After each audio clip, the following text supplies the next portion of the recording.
Hello guys, SMG এগ্রোতে আপনাদের সবাইকে স্বাগতম।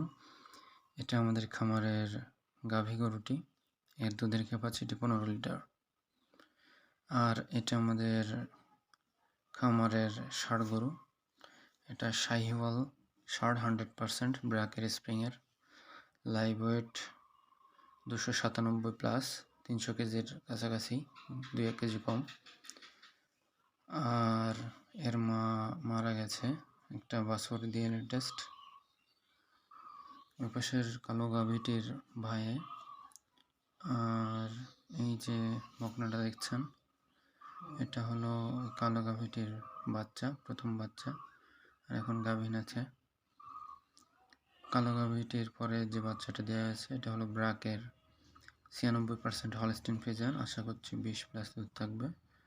আর শাহিওয়াল যে ষাঁড়টা, এটা হলো সেই ষাঁড়ের বোন।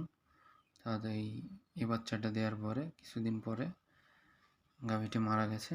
এই জন্যে একটু বাছুরটা খারাপ হয়ে গেছে। তারপরে যখন বয়স হবে তখন ভালো মন্দ খাওয়ায় বাছুরটা ঠিক করে নেবো ইনশাল্লাহ। ধন্যবাদ সবাইকে।